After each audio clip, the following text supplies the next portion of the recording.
Okay.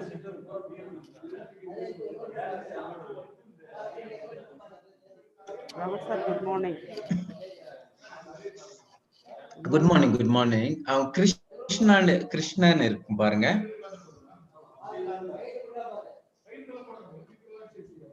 Sir, Robert sir. Robert sir. Krishna. ஐயா கேக்குதா? Audible? கேட்கலையா? ஹலோ.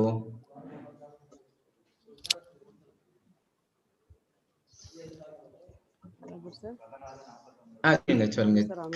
கிருஷ்ணா அவங்க audible. Yes. Yeah, clear. I can hear you. Yes. Robert sir. கேக்குது. It's clear. You're audible. You're audible.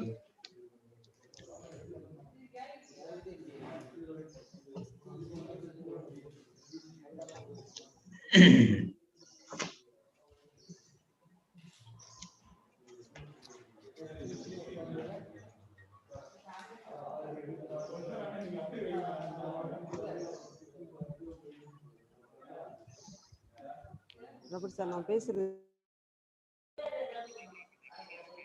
எனக்கு கேட்கல, நீங்க பேசுறது. இந்த நான் பண்றேன்.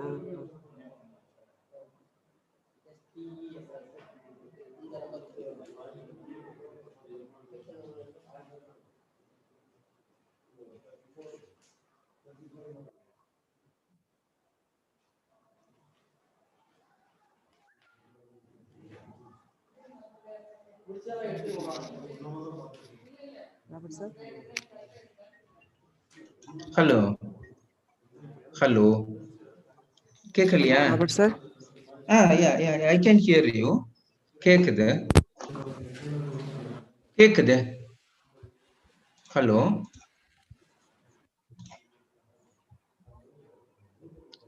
கேக்குதா? ஆடியபிள் இல்லையா? Hello.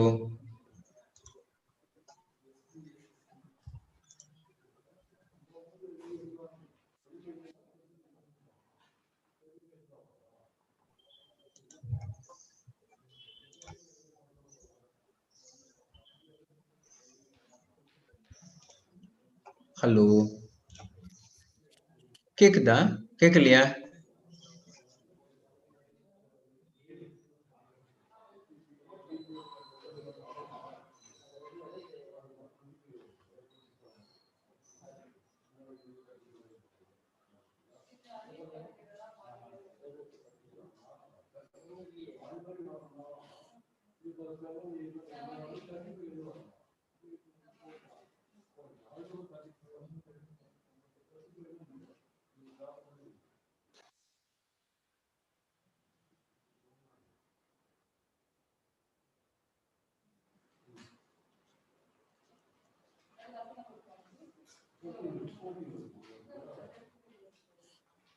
Robert sir.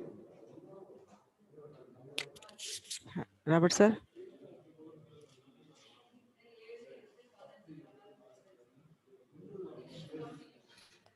Robert sir இப்ப பேசுங்க. கேக்குதா? இப்ப கேக்குது. ஓகே. அவங்க சாமுவேல் சார் அப்புறம் கிருஷ்ணா அப்படின்ட்டு அவங்க கிருஷ்ணா இதுல லாகின் பண்ணிக்கிறாங்க.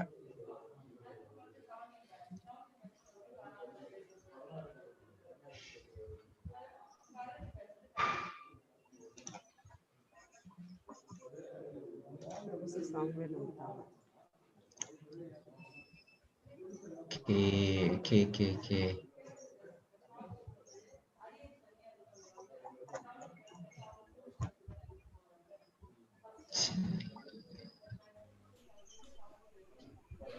Good morning, Shashikti ma'am. Yeah. Good Hello. morning, Prabhuklay sir. Yeah. Yes. Yeah. Hello. Good morning. Good morning. Yes. Yeah. Okay. Now it's connected. Yes. Okay. Right. Krishna Ramkumar பாருங்க சிவசக்தி.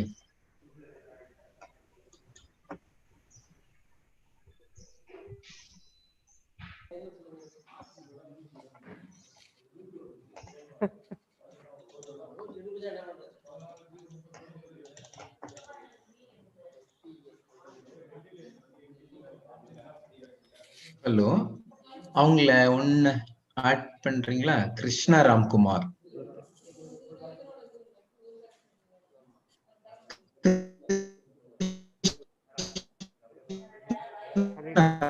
பண்ணிட்டேன்.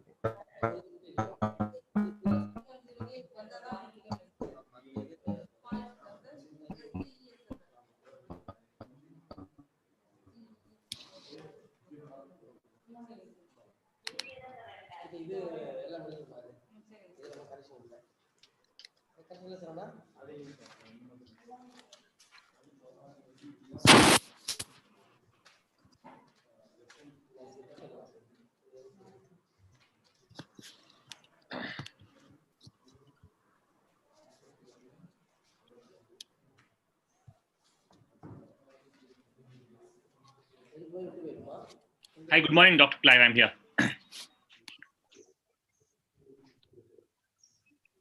Good morning. Good morning, ma'am. Good morning. Oh, okay. Okay. Okay.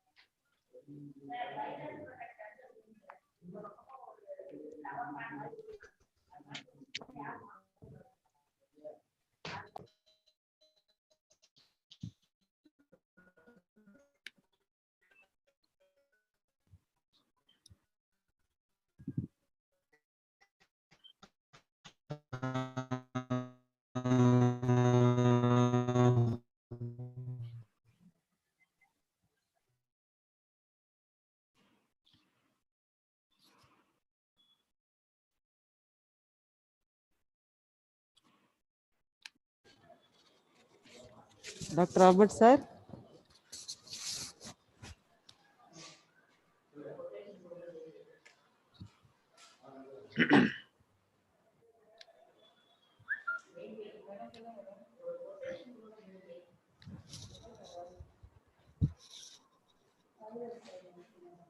Krishna, sir. If you want to share screen, sir. Yeah. Krishna, am I audible? Yes, you are. Your voice is breaking a little bit, but we can hear you. You can't hear me? Okay. Would you like to check? Yeah, it's very clear. Great. Okay. It's very clear.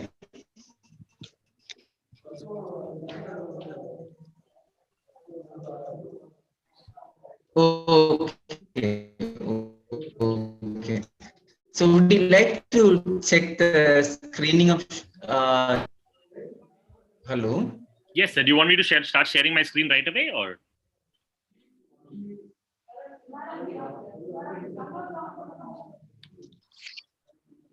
Sir, Krishna, sir.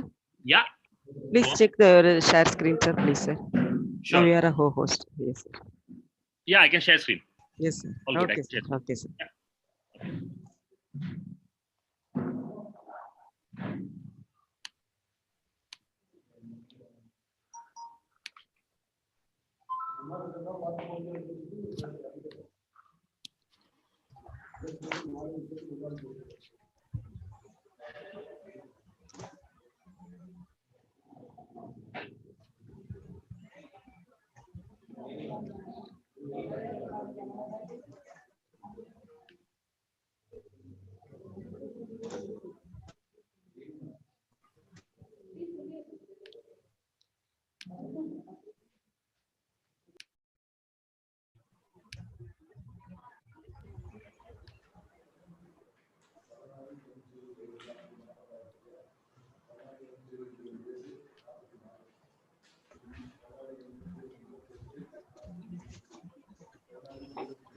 Dr. Robert, sir. Yeah. Where you add panna, sir? Deepa அப்படின்னு பாருங்க. Deepa.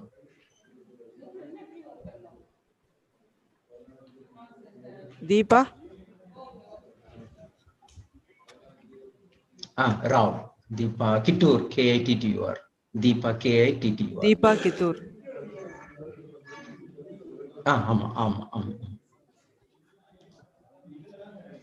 Next, sir. Okay, I think you can just add, then we can start.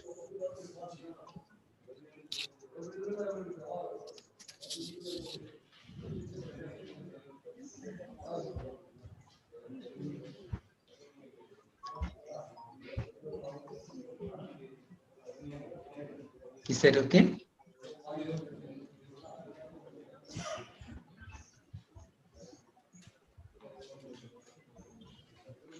Can you start? Yes, sir. Yes, sir. Okay, sir. Robert, sir. Okay, sir.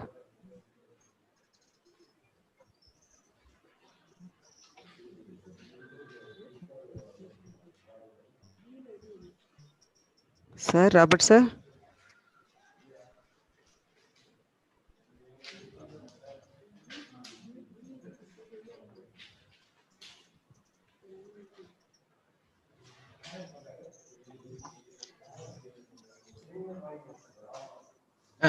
We will start.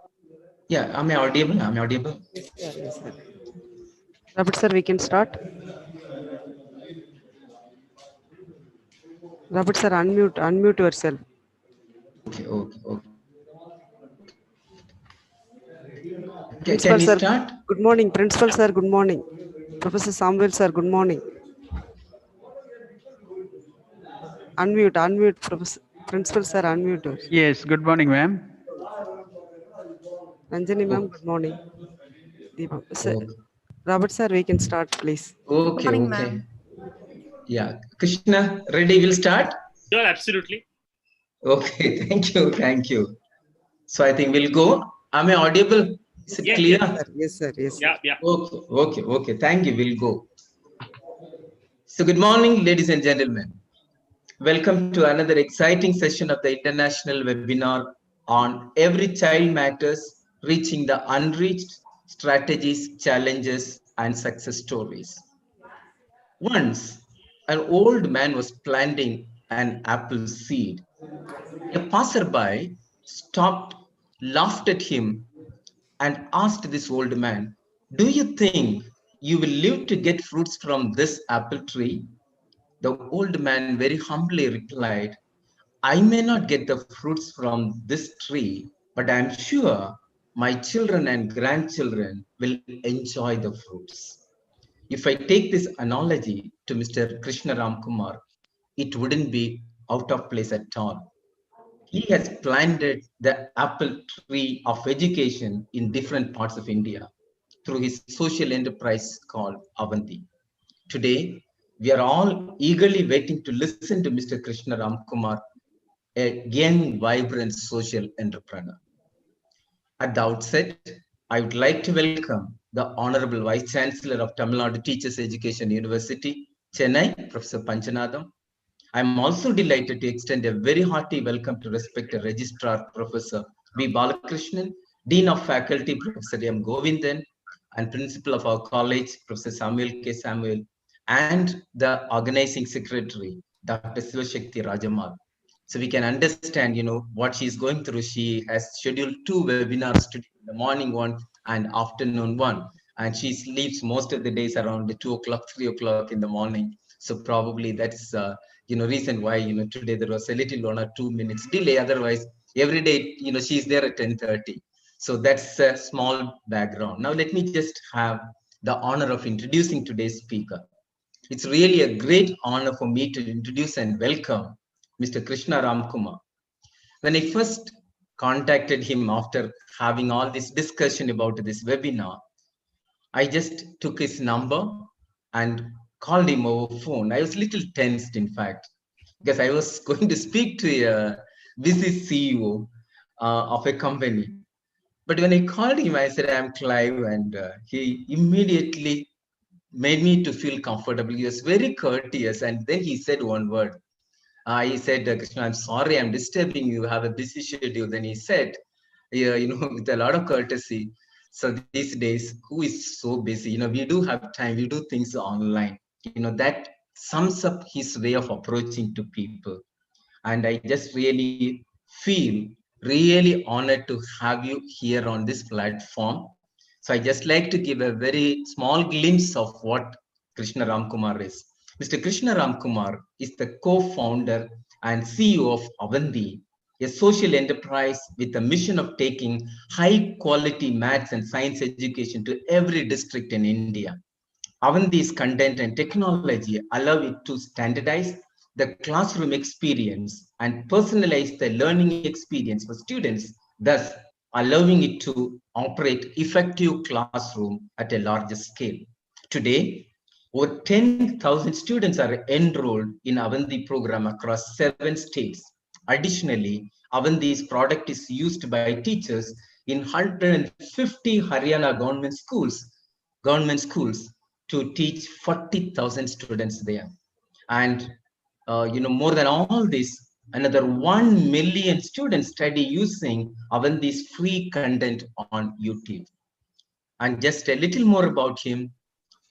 Krishna graduated from IIT Bombay in 2008 with the President's Gold Medal for the best all-round performance in the graduating batch. He presented a paper at the world-famous Massachusetts Institute of Technology and won an award for the same. In 2014, Forbes magazine, the very famous Forbes magazine, recognized Krishna as one of the 30 top entrepreneurs under 30 in the world. In 2015, he had the honor of representing Asia as a speaker at the United Nations General Assembly. Prior to all this, Krishna was a management consultant with the Boston Consulting Group. We welcome a real change maker in true sense, Mr. Krishna Ramkumar, to this session. I also take this opportunity to welcome the most valued participants who lend us a big support during this week-long webinar. Today, we are on the 6th day. We get continuous support from all of you. Thank you. And now we are looking forward to an exciting session. Over to Krishna. Please have a great session. Thank you so much.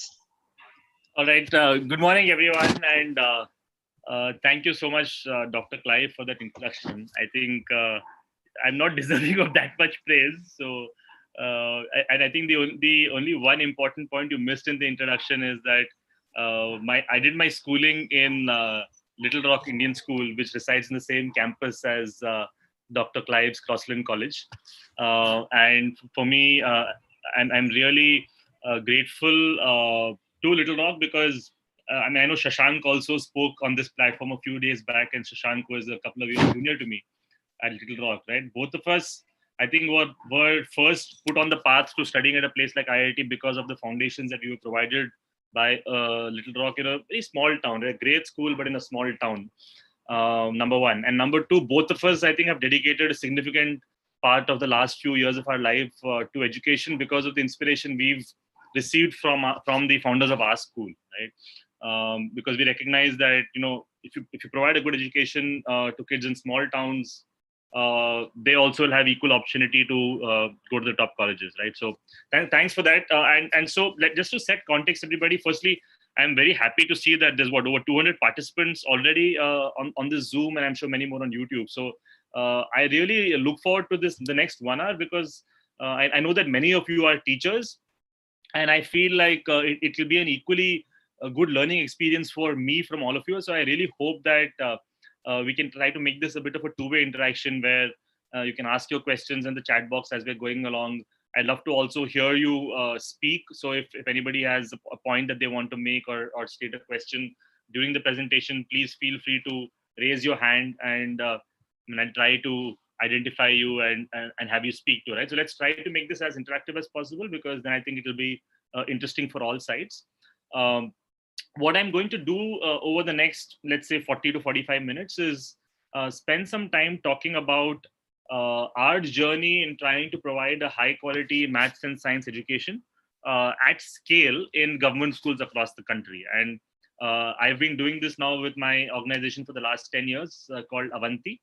Um, we've had some successes, we've had several failures, and I don't think we have all the answers yet, right? So the only caveat I would like to outline right up front is that education, especially a problem like, how do you provide a high quality education at a very, very large scale, right? Governments, for instance, operate hundreds and thousands of schools.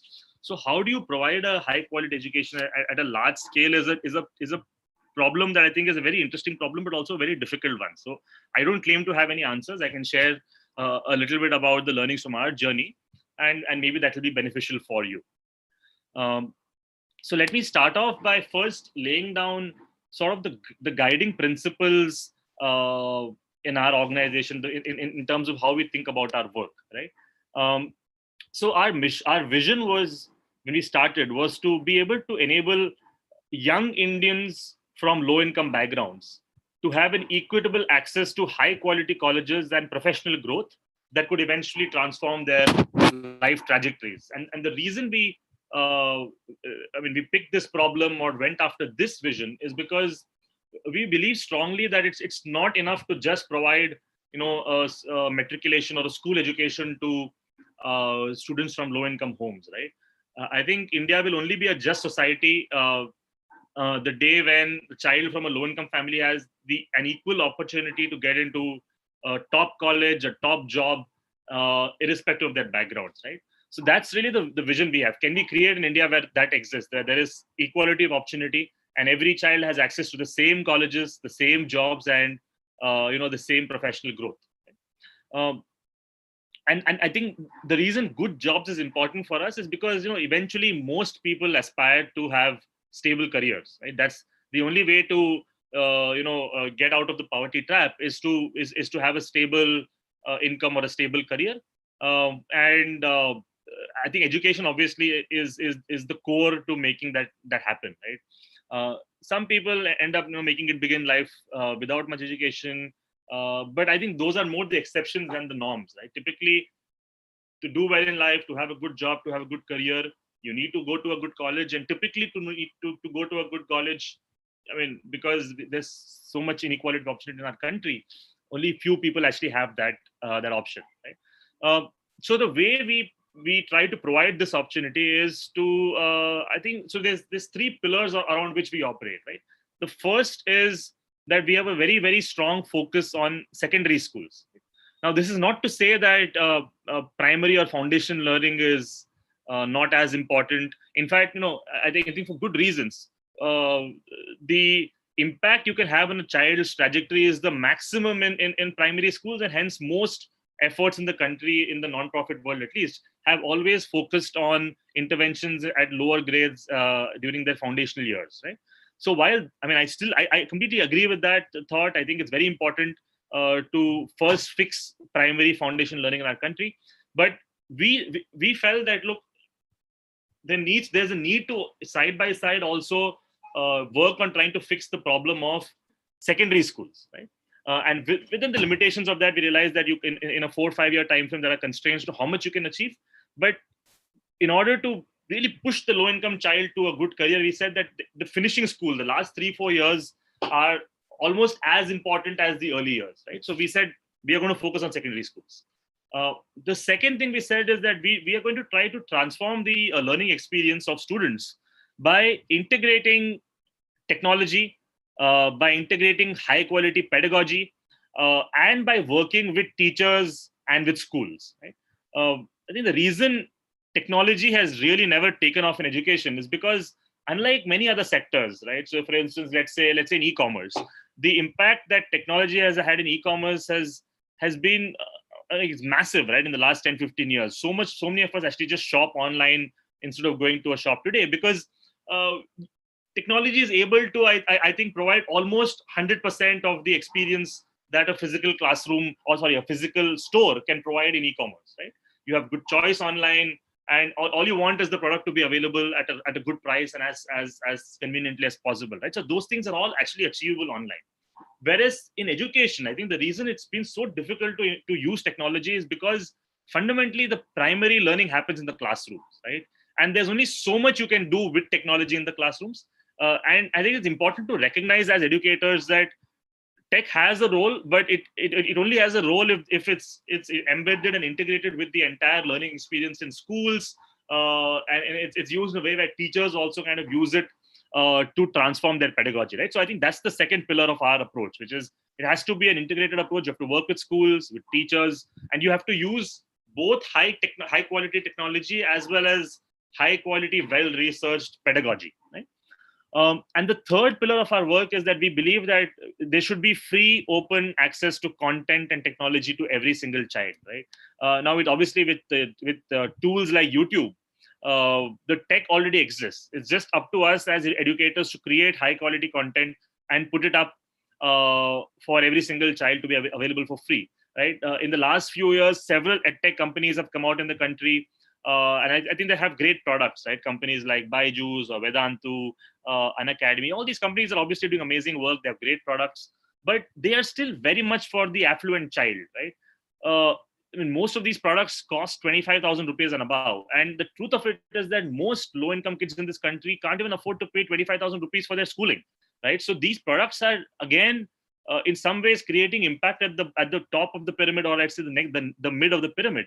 But our belief is that to really transform education for low income kids, we have to make high quality content free, right? And we have to create open resources that any child can get access to.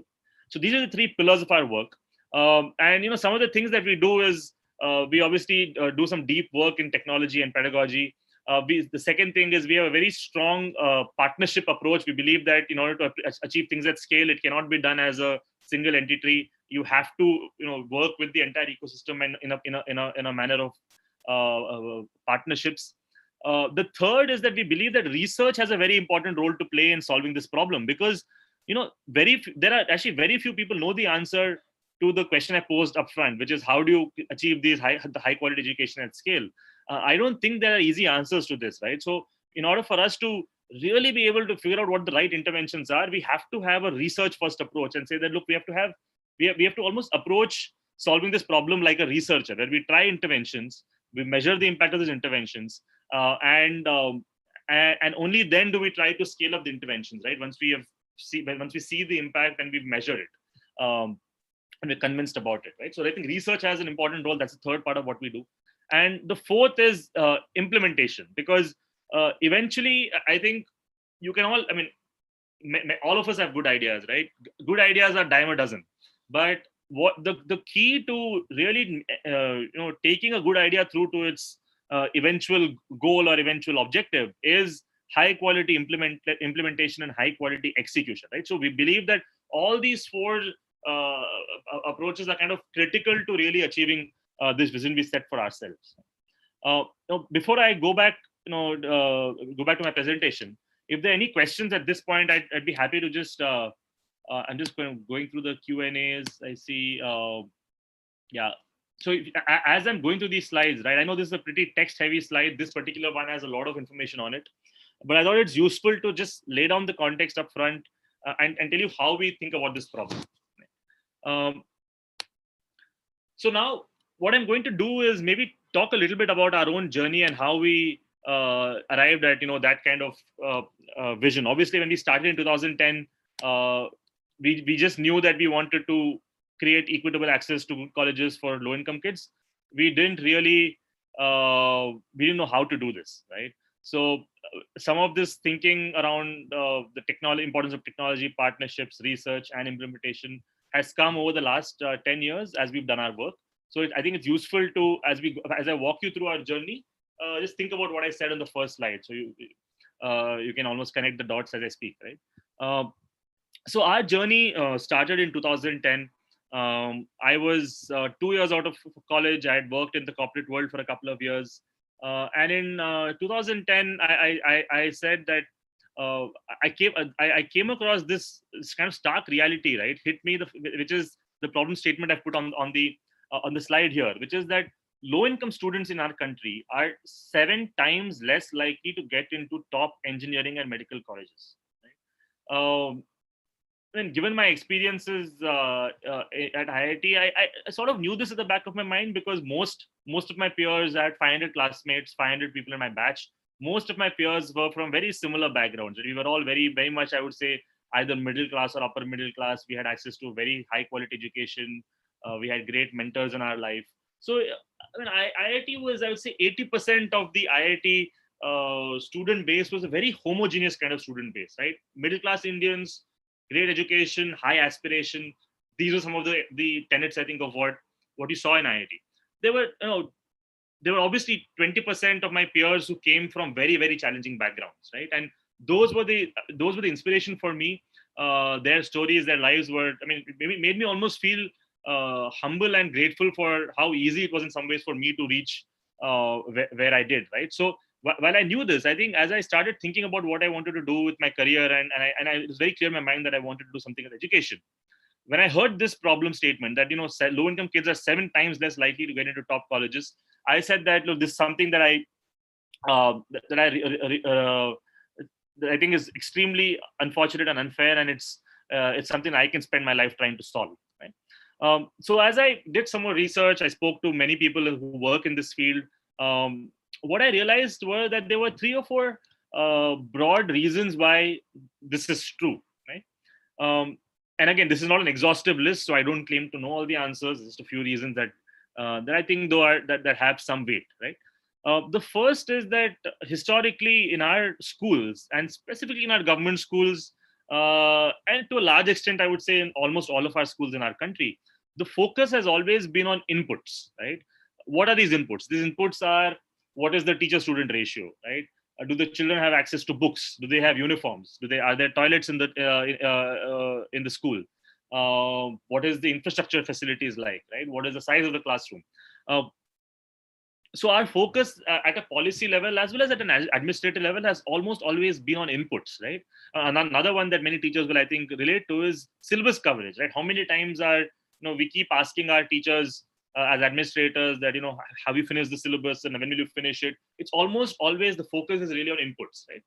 Whereas the real focus needs to actually be on learning outcomes. And I think obviously the first step was also an important step. Right now, I think that in our country, largely the input problem has been solved. Most low-income kids, most government schools have reasonable inputs, right? But it's time to now for us take the next step to start focusing on learning outcomes. I think this is one reason why this happens. The second reason is that most low-income kids just don't have enough awareness of what it takes to do well, either at a college entrance exam or what it takes to get a good job, right? And one of the reasons for that is really an absence of role models. I can tell you from my own example, right? I wrote the IIT exam in 2003. And one of the main reasons I got in was because my elder brother, who was also a student of LRIS, had gotten into IIT 3 years before me, right? So for me, he was my role model. For my elder brother, our cousin was our role model. He had got into IIT in the late 80s, around 10, 15 years before him, right? So in our family, we had people who we could relate to. We saw the transformative experience that IIT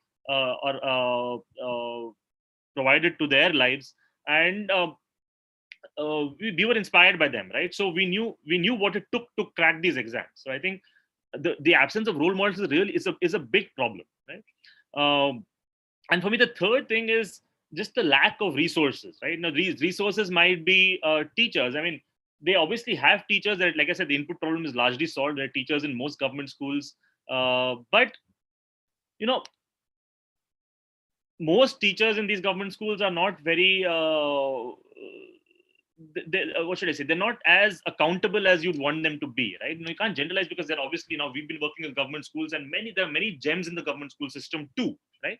But because the system is set up in a way where there's no accountability to showing up on time, to putting your full efforts in any kind of government system, right? Whether it's education or, it's a problem across all government systems. The teachers, they don't really have access often to these motivated teachers, right? Who push them, who motivate them. They don't have access to the reference book. They don't have access to enough testing. So I think lack of resources also is at some level a problem, right? So just thinking about this, we said, what is the step one for us to attack this problem is, can we first create role models in government schools, right? While the problem is large, there's lakhs and lakhs of students across the country who don't have access to a great college education. Given that lack of awareness is one of the, I think, key reasons why this is true, we felt that maybe we should start off with the second point on the slide, which is, can we help create role models for low-income kids by creating some success stories. So that's how we started our journey in 2010, and we came across this amazing school system called the Jawahar Navodaya Vidyalayas. Many of you might have heard of these schools. There's a Navodaya Vidyalaya in almost every district in India. There's only one or two states in the country where that these schools don't exist, but largely every state and every district in India has one Navodaya school. And the special thing about these schools are that they're almost always located in a rural setting, because they were set up with the goal of providing at least one high quality school for rural children in every district, right? So that's the first feature of these schools. The second feature is that there is an entrance exam for getting admission into these schools, right? So in class 6, many low-income kids across the country, almost like the IIT entrance exam, right? They apply for this Navodaya school, and very few of them, 40, 50 every year, get admission in class 6, right? But that entrance exam in some ways creates a pre-filtered set of motivated kids. And obviously in class 6, you can't really, through a test, judge, the academic level of a child. I think you can obviously, over a 5-6 year period, what matters more is your hard work, your grit. Those things matter more than your performance in a test. But once these kids are selected, right, because it's a small school with a kind of pre-filtered set of kids in there, it allows the government to run these schools very well, right? Because you can at least, if you're trying to solve the problem of creating 100 government schools in every district, now that's a daunting problem. But if you say, look, India has 500, 600 districts, can I at least create 600 great schools? That at least seems like a reasonable problem to attack, right? So I think because these are admission is restricted, and these are the size of these schools are, as well as the volume of these are limited, the government has been able to invest in great infrastructure, great teachers, great management, administration, and build very, very good schools, right? One of the other magical things about these schools are that they are residential in nature. So the children can be provided a holistic environment, and really be groomed over 6-7 years, right? So we felt that this school system sound tailor-made to attack this first problem of creating some role models in government schools, right? So I remember I actually went, as a probably 24-year-old, I just I went to the NVS Samiti in Delhi, and I just knocked on the commissioner's office door, and the PA said, "Who are you?" And I said, "Look, I want to do something for the Navodaya schools, and this is my idea. I don't really have an idea, but I at least know that I want to help these children crack the IIT entrance exam, right? So is there any way I can work with the government?" And I was shocked with how supportive and accommodating they were. I mean, literally, the commissioner in 10 minutes called me in.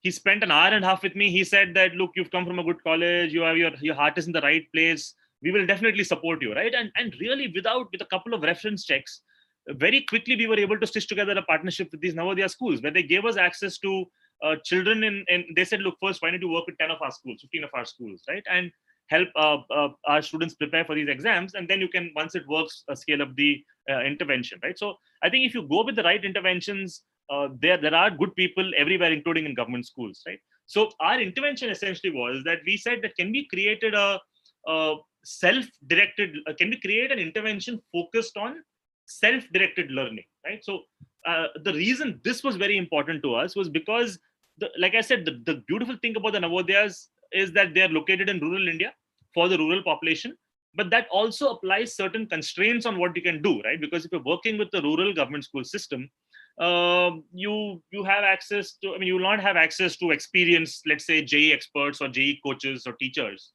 who can help these kids crack the exam, right? So you had to have an approach that did not depend on an experienced or great teacher. You have to almost reimagine the problem and say, how do you solve for this when the constraints are rural India and hence lack of access to in the traditional mode, at least, great teachers, right? And I had very, very strong conviction then that 90% of what leads to success in the entrance exam is the students' aptitude, the students' motivation, the students' peer group. These were the things that helped me succeed, right? When I was growing up in Manipal and in LRIS, I was given a good, strong foundation education by LRIS, but so are the Navodaya kids. They are given a great foundational experience, right? What helped me crack the IIT entrance exam was advice from my brother, access to resources, access to 15, 20 peers who are as motivated as me. And I largely got in through a bunch of self-study, right? So I was very convinced by my own example that all you needed to create was the right atmosphere, and self-study is absolutely the key, most important thing, right? I think 90% of success is a function of self-study, peer learning, peer study. 10%, I think, yeah, in today's hyper competitive world, you can get a slight edge if you get access to a very competitive coaching, because there's other things there that lead to your competitive juices flowing, right? So the final 5 or 10%, I think those things matter, but 90 to 95% of your success is a function of self-directed learning. So we said this is what we are going to do, right? We're going to focus on self-study. We'll give our kids videos, we'll give our kids books, and we'll give them all the material they need to prepare for these exams, right? The second thing we'll do is we will do peer-to-peer learning, which means that we will create an atmosphere where the students will learn from each other, right? And I'll actually show you a video to explain to you how that works in Avanti. And the third thing we'll do is we'll have expert teachers provide mentorship and doubt solving, right? So, the first pilot program we worked with was in the JNV school in Pondicherry, which was also on the outskirts of Puducherry. And in that school, obviously, that the IIT Chennai, IIT Madras is around 3 hours away from Puducherry. So what we did was that every weekend we had some student volunteers, right? By the way, free, kids did it for free, right? IIT student volunteers. We had them travel. We had 2-3 of these volunteers travel to Puducherry every weekend to provide some doubt solving and mentorship, right? So the final 10% that I said, you can benefit from an inspirational teacher, from a high quality subject expert, that was provided by volunteers from IIT Madras. But 90% of the work was just self-study and peer-to-peer learning, right? And let me actually just quickly show. I thought it'd be useful to just quickly show you a video. I hope you can still see my screen. In case there's issues seeing my screen, please let me know, one of you. Yeah, so I'll just show you what this self-study classroom looks like.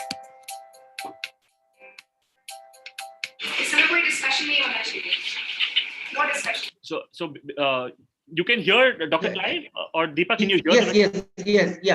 Yes, it is coming well. Great. So before I play the video, let me explain to you the setting here, right? This was taken in one of our centers in Kanpur in 2013, right? And you'll see the kids, the students have already watched a few videos. They've watched a few 10-minute videos that cover the topic that they're currently studying. And before they go into problem solving, we normally throw these multiple choice questions that we call concept tests.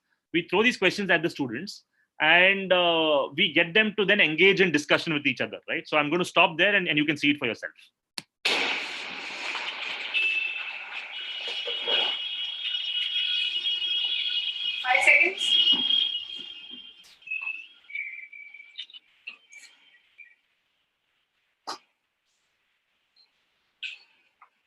Okay, 1, 2, 3. एकदम सीधा ऊपर.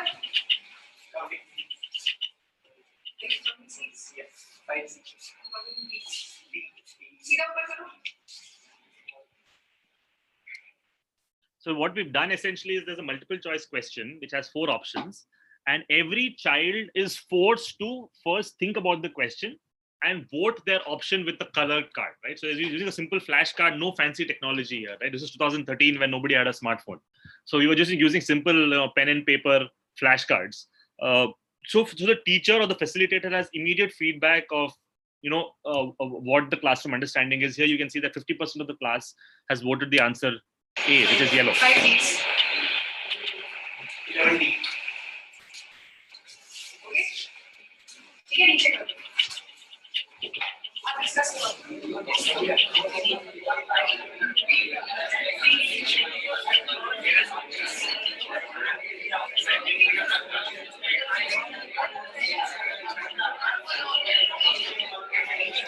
And I want you to focus on this yellow child. I always, whenever I show this video, I find this child very interesting, especially, right? The yellow child here on the top right screen where my cursor is. And these guys, just look at the passion with which they are arguing this question.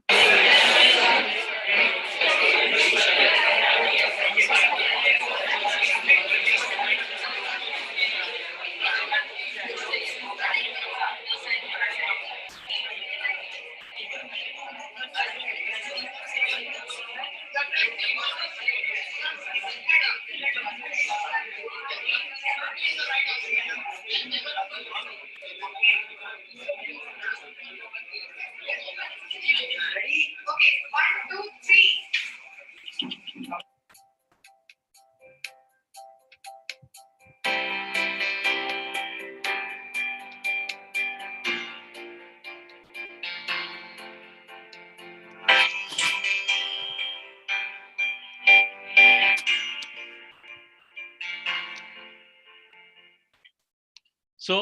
So no, this is the.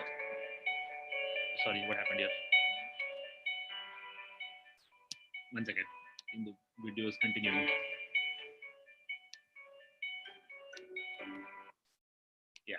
So this is the kind of peer learning classroom that we ran, right? I think the magic here was that, and we won't take full credit for this because we just stole the idea of Professor Eric Mazur, who is the dean of physics at Harvard and world renowned for this peer learning or peer instruction, right? So he's one of our advisors, and he convinced us of the power of this model.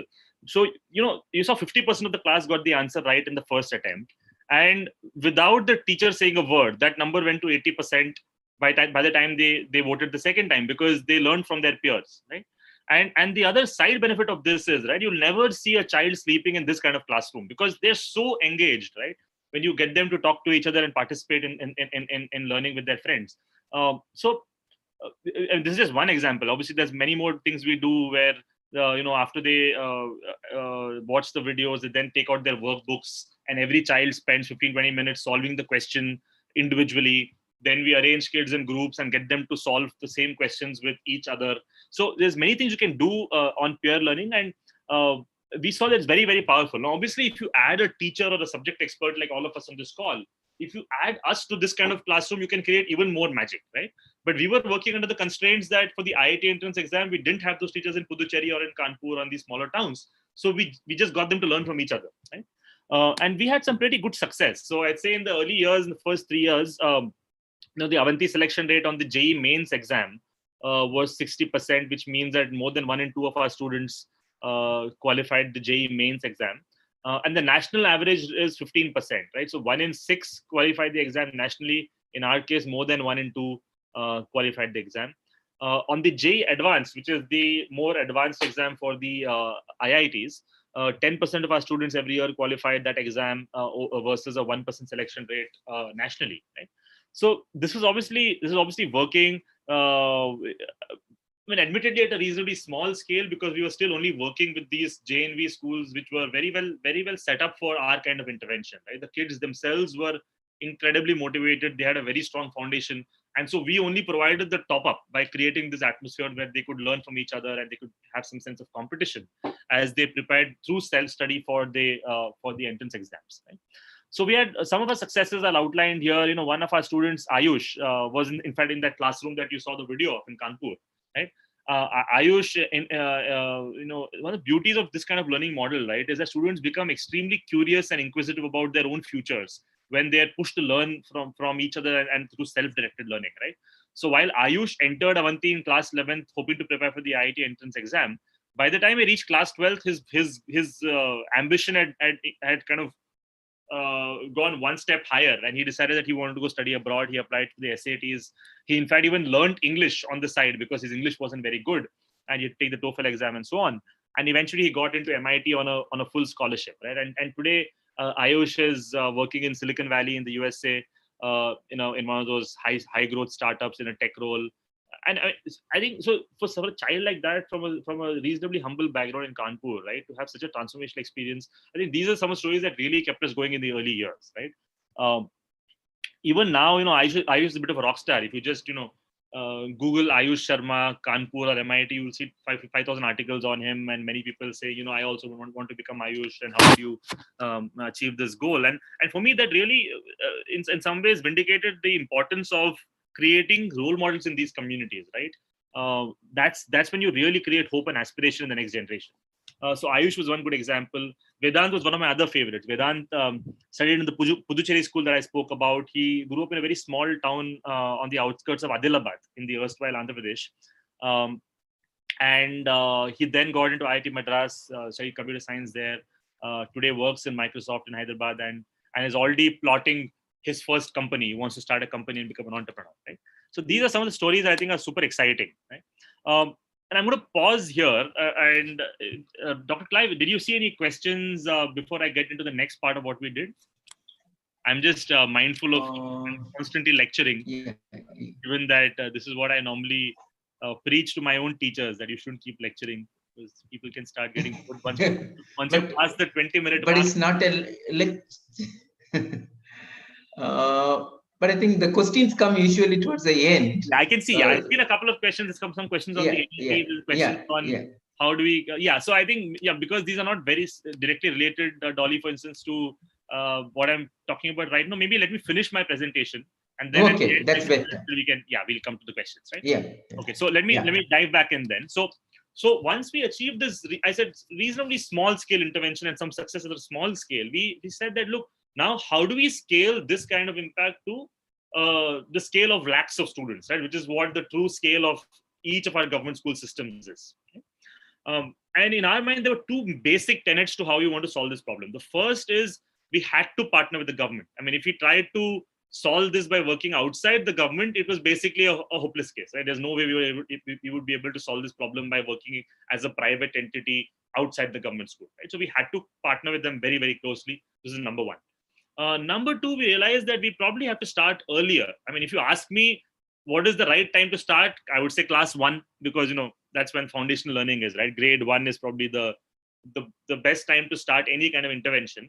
But given that there are obviously always financial constraints whenever you talk about especially non-profit work, and you think about where can you create the most impact for the least amount of money in some ways, right? Because everybody is working under certain constraints, including the government. We said at least we need to start in class 9, because if you start in class 11th, in a school like the Navodayas, where the child is extremely motivated, you will actually create fairly good success even in 2 years.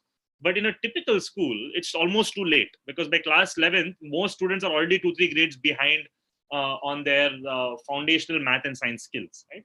So we said if you start in grade 9, we can probably, instead of being relevant to only the top 10% of the population of these schools, we can probably be relevant to at least the top 50%.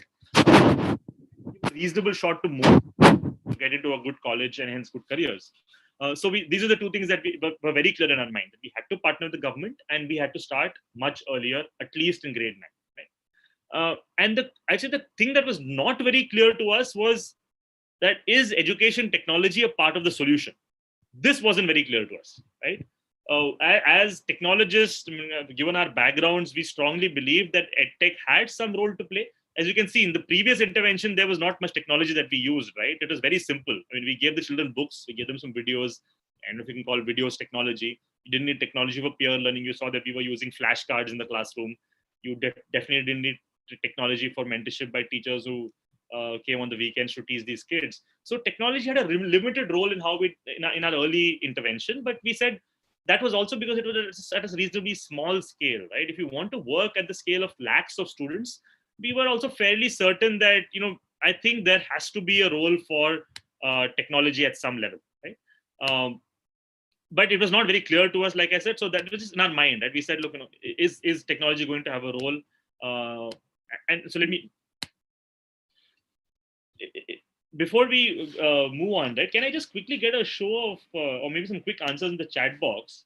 Has any of you used EdTech to run your classrooms? And by that I mean either inside your classroom you use some form of technology, or you've recommended some form of technology tool, a tech tool to your children outside the classroom, right? Is this true for any of you?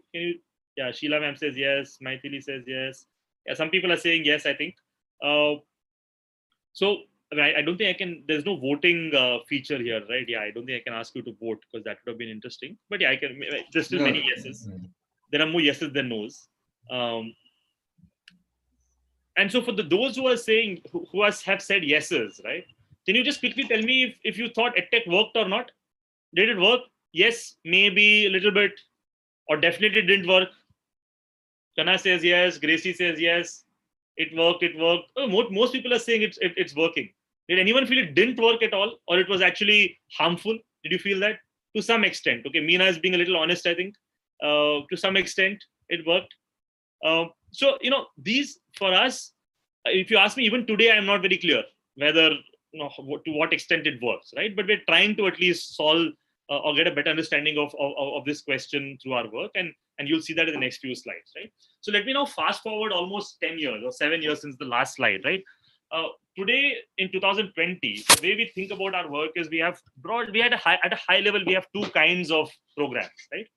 On the right hand side, you see the test prep program that we have for high stakes exams like the JEE and the NEET, which I already spoke about in the Navodaya Vidyalayas, right? So today that program has scaled up to around 10,000 students in 200 schools. And there what we do is similar to what I've spoken. We do blended learning interventions. Blended learning essentially means the usage of video or technology in a physical classroom, right? So it's neither online or offline. It's a blended form. So we did blended learning interventions after school. Today we are also able to provide live online classes because internet is so good. That's another instead of, like you remember I said we did doubt solving through our mentors on the weekend. That doubt solving has now been transitioned to a live online class, very similar to what we are delivering today, right? And the third aspect to what we do is we do a large scale RCT to evaluate the efficacy of this work, right? And for those of you who know what randomized controlled trials are, please forgive me because I'm going to bore you in the next 1 or 2 minutes. But I think maybe let me quickly explain what an RCT is for those who don't know, right? I'm sure most of you would have heard about Abhijit Banerjee and Esther Duflo, who received the Nobel Prize this year for their work on RCTs.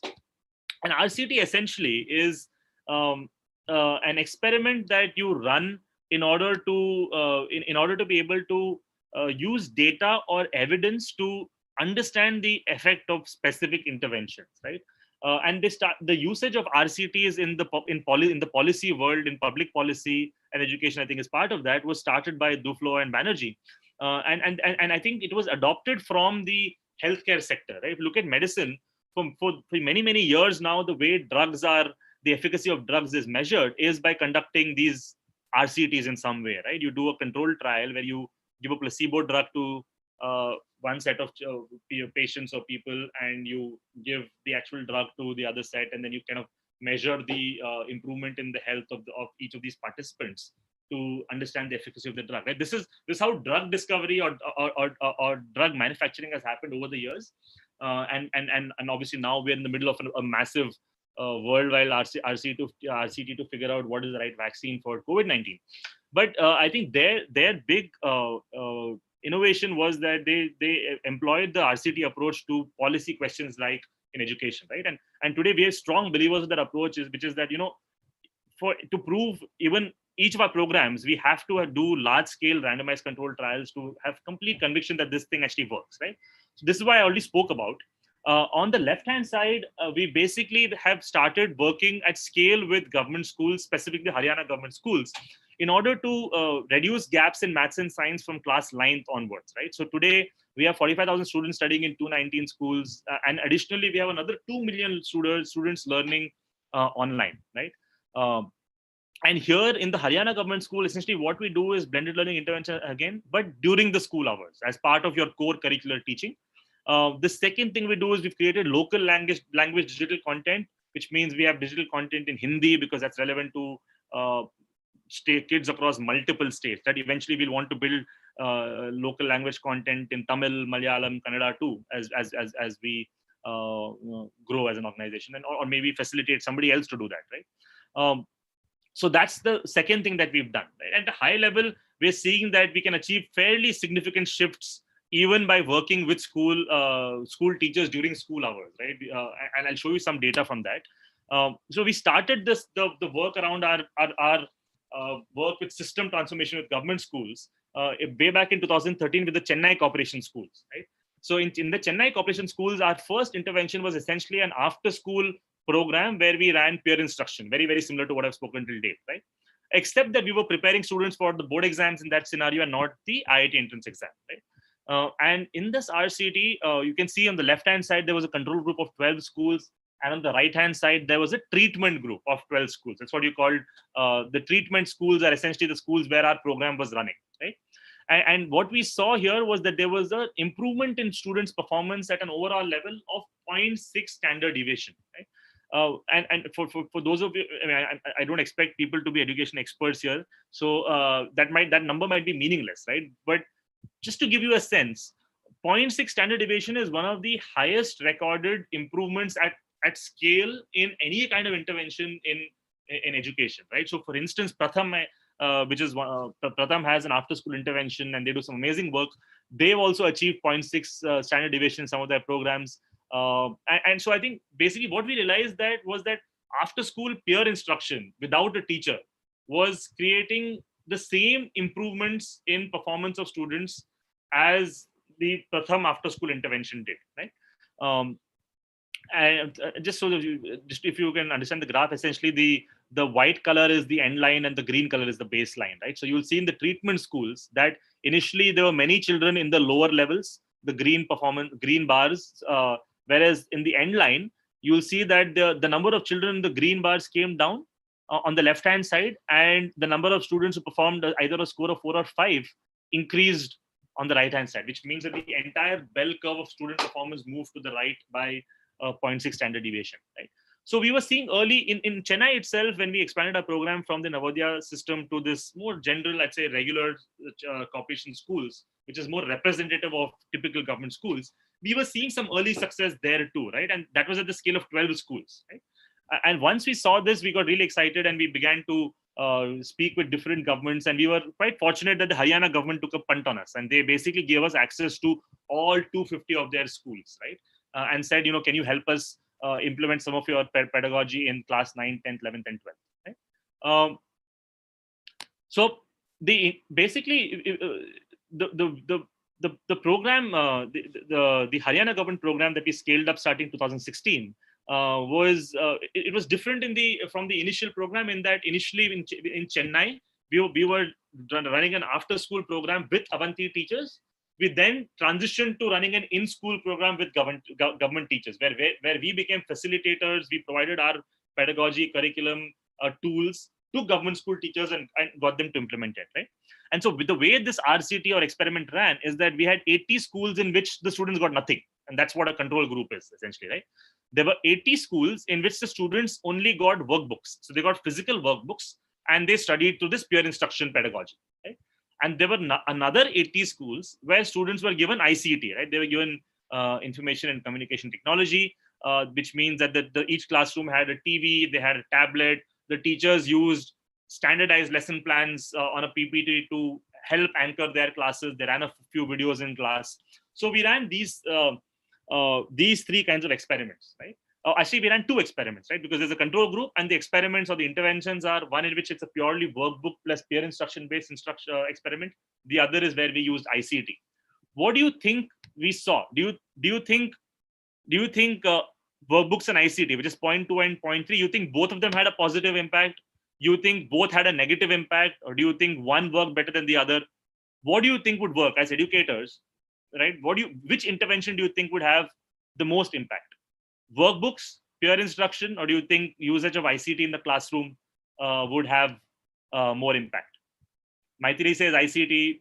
Can I get more responses? Maithili says ICT in the chat box. Anything else? Do you guys think ICT works or workbooks work? Yeah, Galaxy says the second option will have the most impact. Workbooks will have the most impact. Meena is saying ICT. Some people are saying both. So I'm going to tell you a little bit about of our learnings were pretty interesting actually on this, right? So these are just some photos of the classroom. You'll see there's a TV in the classroom. The children are holding up their workbooks, and the teachers are kind of using the technology in the classrooms, right? So this is just some videos from the Rohtak school, so photos from the Rohtak school. What we saw was that through the 6-month intervention, where good teachers were defined as teachers who were preparing for class, teaching in an energetic manner, committed in class.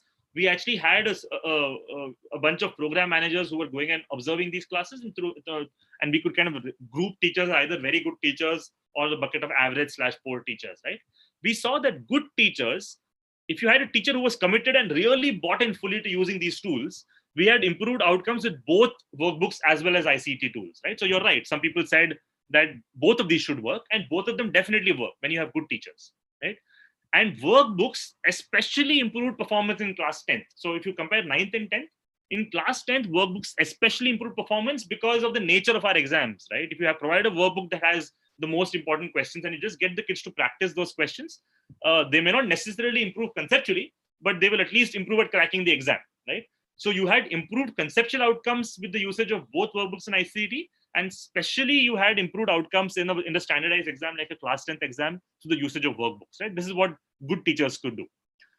Whereas the average or poor teachers, right, what we saw was there was no effect with workbooks, which means that the workbooks had no effect. Literally, they were just, because unless the teacher's job is to motivate the kids to use the workbooks, right? If you just give a workbook to a child and the teacher basically is not bought into the teaching approach, the workbooks will have no effect, right?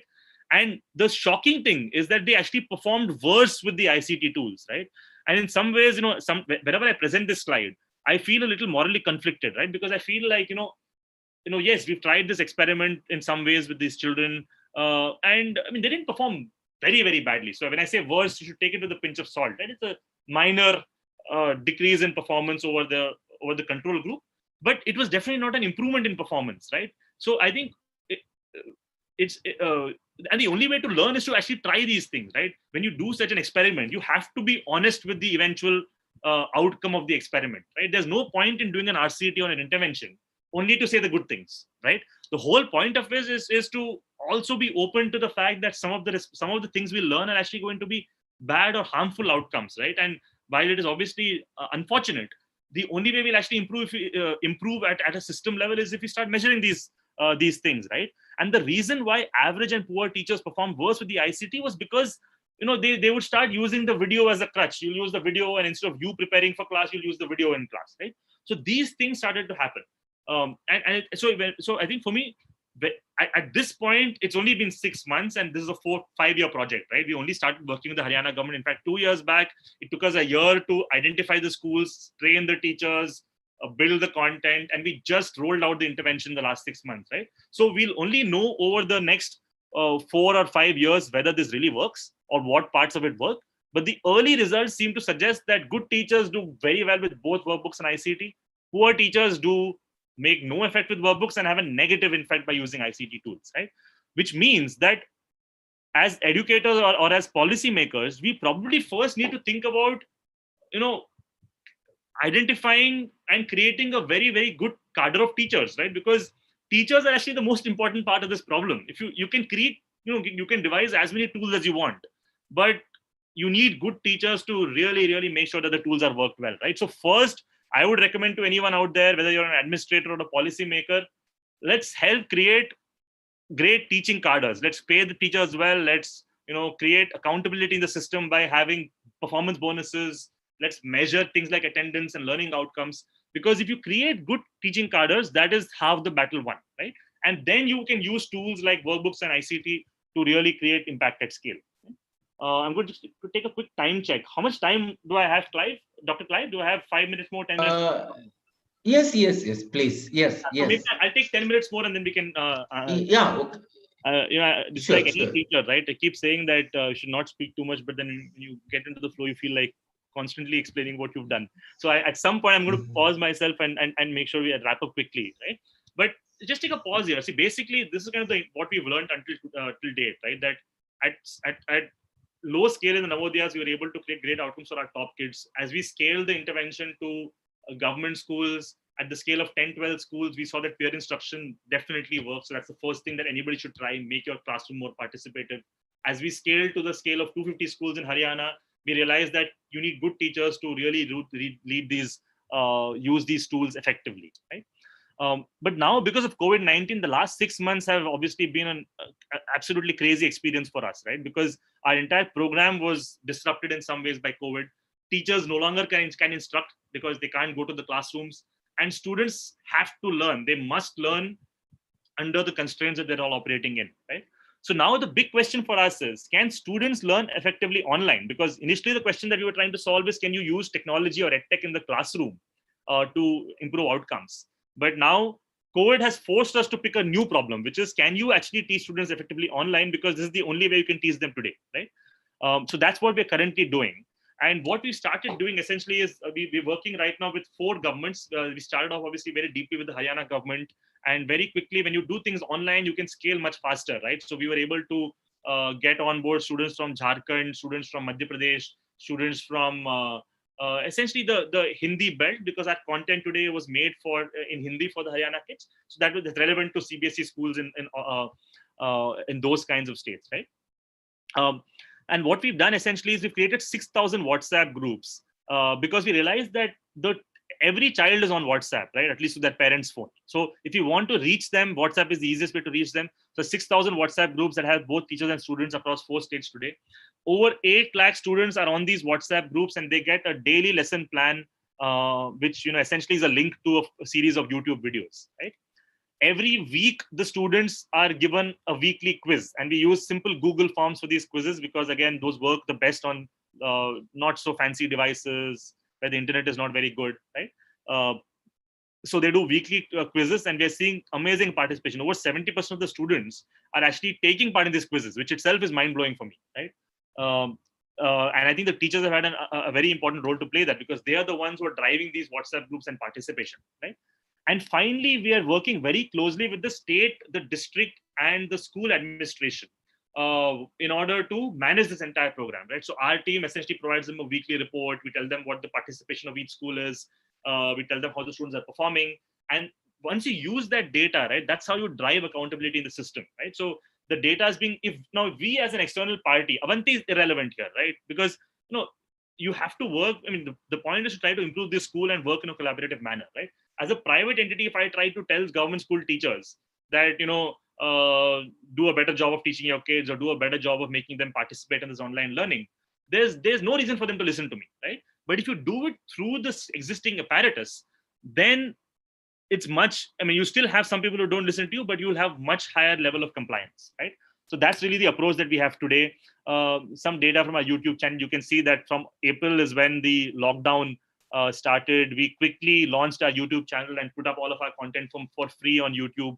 We had 50,000 subscribers within like the first 3-4 weeks. And you can see that the number of viewers, today there's 5 million unique viewers who are on this platform, 50 lakh students watching these videos every day, right?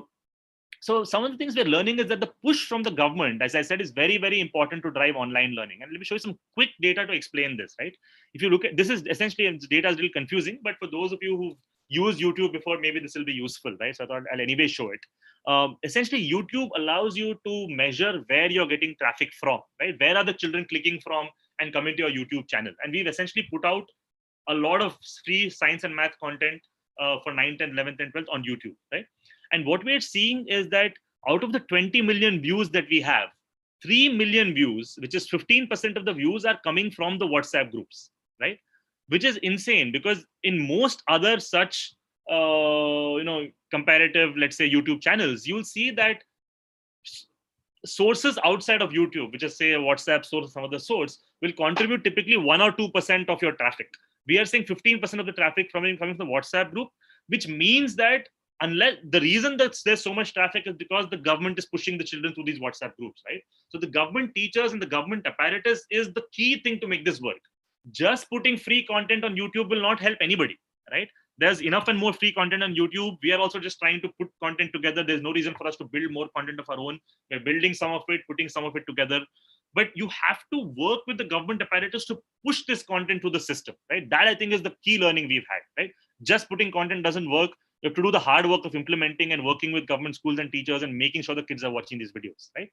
And then there's some traffic you always get from direct traffic and from the YouTube algorithm, right? When a child watches the first video, then the algorithm from YouTube recommends another video, and that's how they watch more and more videos, right? But essentially, most of these kids are entering the YouTube channel because of the WhatsApp group. We don't have to spend on marketing like a typical for-profit edtech company. Our stuff is out for free. We're working with the government. The children are discovering the channel, and then it's a virtuous cycle, right? As they watch the video, they keep coming back and watching more and more.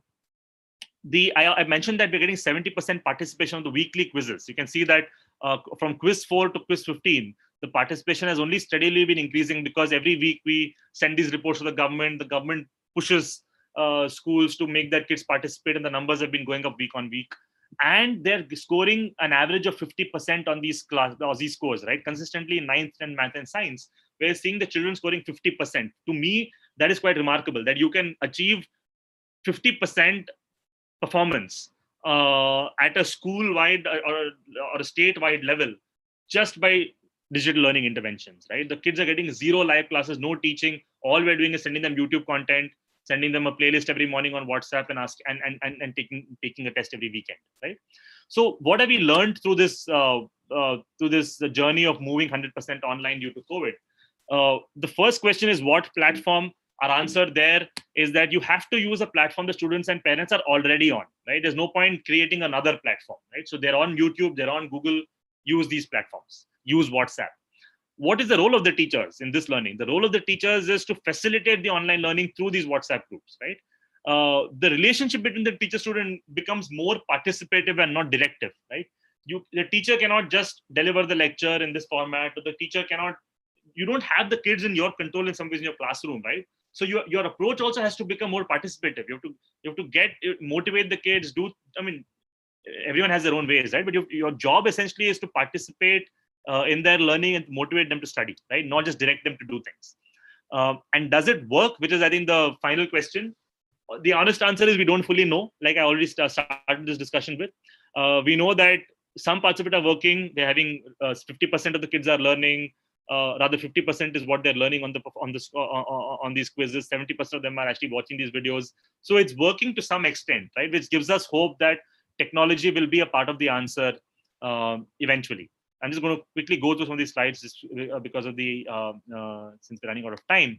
So let me, I think, end with this, right? What I'm going to summarize here is essentially the fact that the one message I want everyone to take back today is that these working at scale with government schools are very, very complicated and challenging problems. And the key thing is for us to use evidence based understanding of what works, right? We need to try interventions in almost a scientific manner, measure their impact, be honest and open to the findings. If something's not working, we need to share that it's not working. And that's how we will really understand what works while we attack this problem, right? Our best guess of what is going to work or what the final answer is going to be is likely to be some combination of ICT in the classroom, workbooks, and direct-to-student digital interventions at home through YouTube, WhatsApp, and so on and so forth, right? And like I said, right off the bat, the first thing, the step zero is to make sure you have a dedicated, motivated, and competent teacher base. And then these three things will work. And some of the specific interventions for those of you interested, just for summarizing, right, is basically our best guess today of what works is, number one, peer instruction definitely works well, especially if it is done as an after-school program, right? Because once you've essentially taught the child in school the basic concept, peer instruction helps them debate those concepts with their friends. It helps them revise and learn on their own, and it helps them do it in a way that they feel like they're doing it with their friends together, right? So the motivation levels essentially go up significantly when students learn with each other. So if you are running any kind of classroom, whether it's in a school or a college or anything you're doing today, I would strongly encourage you to try peer instruction, especially as an after class or after school program, right?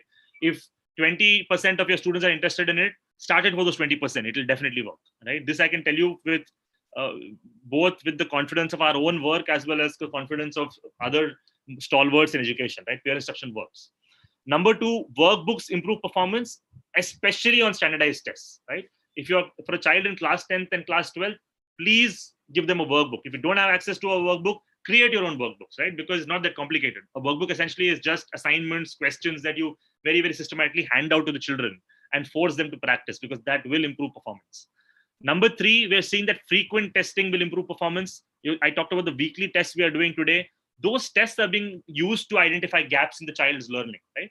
And I think the point number three is where EdTech will have the largest role, most likely in my mind, in the future, right? Which is once schools come back, the classrooms will still be again where I think the primary learning is going to happen. We may not have as much engagement on these digital tools, but we should still use direct EdTech, direct to consumer, direct to customer, or direct to student EdTech tools for testing the children, right? Because now they're on these platforms, and we've started we've done the hard work of getting them on these platforms. It can play a great role in this testing, right? And finally, I think ICT is probably best used for revision purposes. Primary teaching is probably still best done by the teacher, but you can use ICT tools for revision. If you're a motivated teacher and you know how to use these ICT tools in your classroom, they can also have a good effect, right? If they're used as a substitute for primary teaching, they will actually have a negative effect. So this is what we're learning, right? I'm going to take a pause here, Dr. Clive, and yeah, maybe if you have any questions, I'm happy to answer them. I'm also now quickly going to go through my chat to see if there's questions I can take. Yes, there are. So maybe. So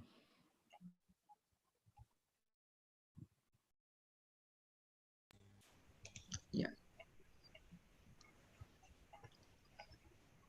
yes, I encourage all the Yes. participants, if you have any questions, please. Yeah.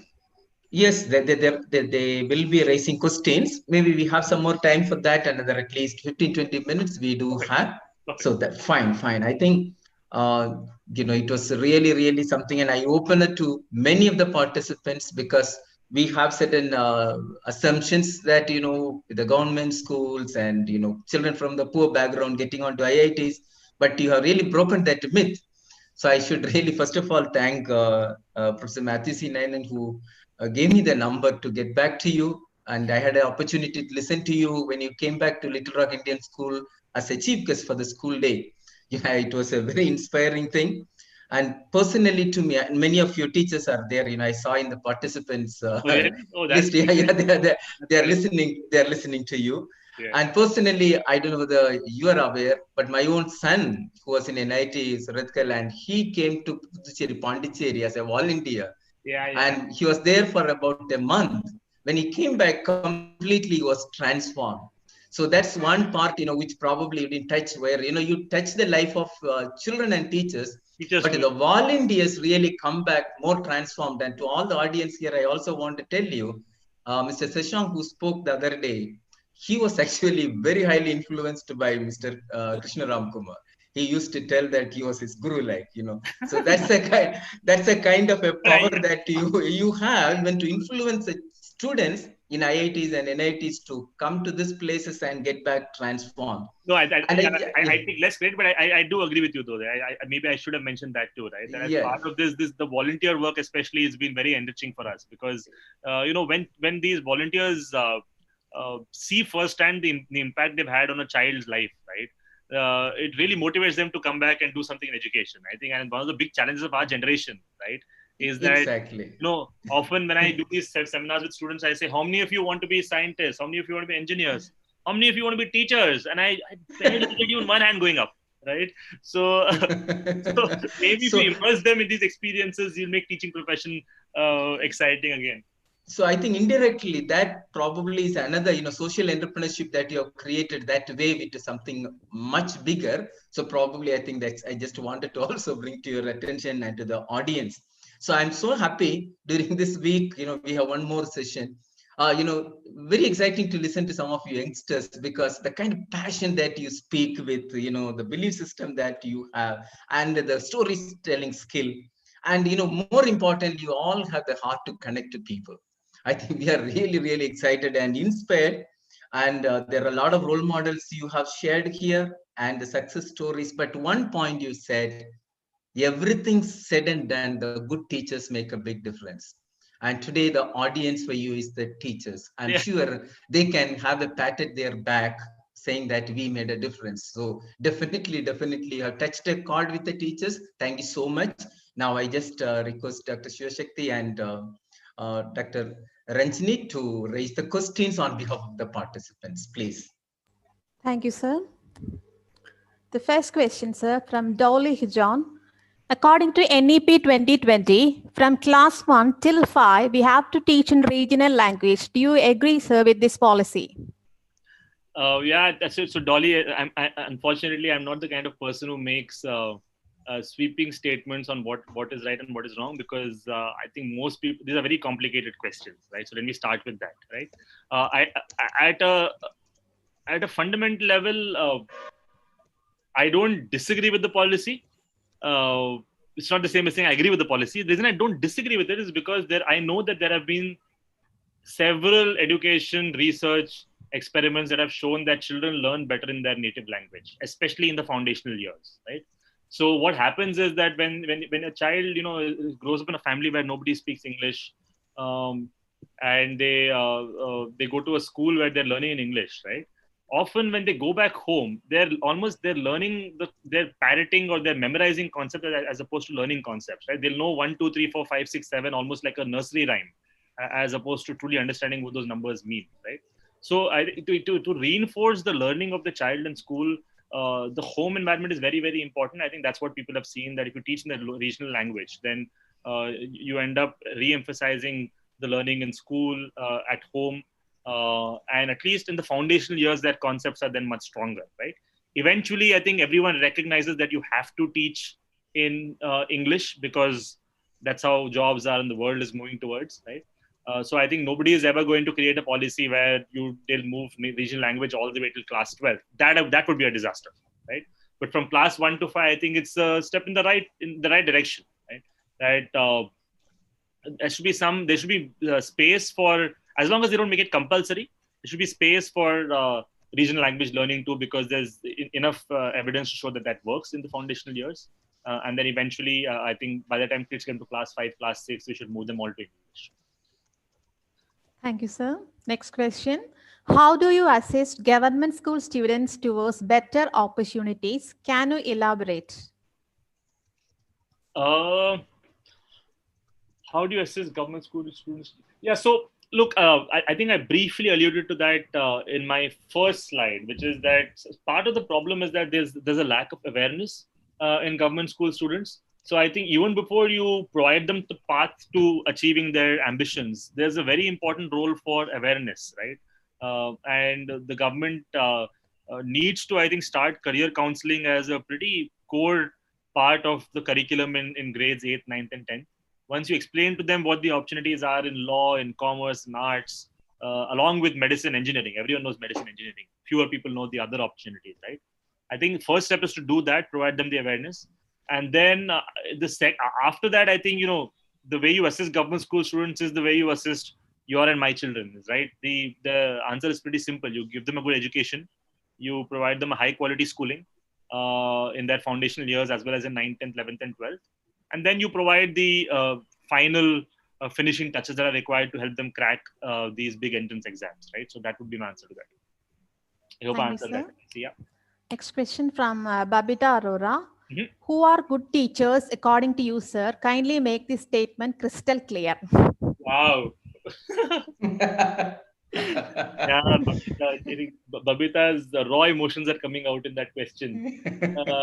So Babita, I think several qualities that make a good teacher.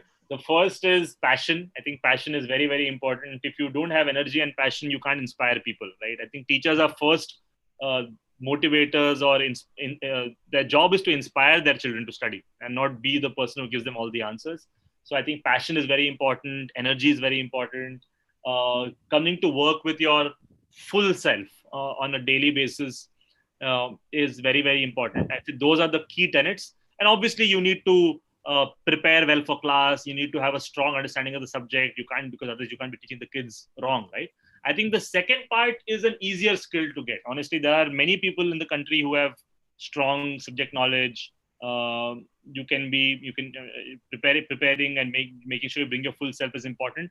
But the difficult ones are passion. I think those inspiration, passion, those are the ones that are really difficult to cultivate, right? Most people either have it or don't. In fact, today morning I was listening to an entrepreneur talking about why he decided to study philosophy in his BA, right? And most people do engineering and medicine in this country, and this particular person decided to do philosophy.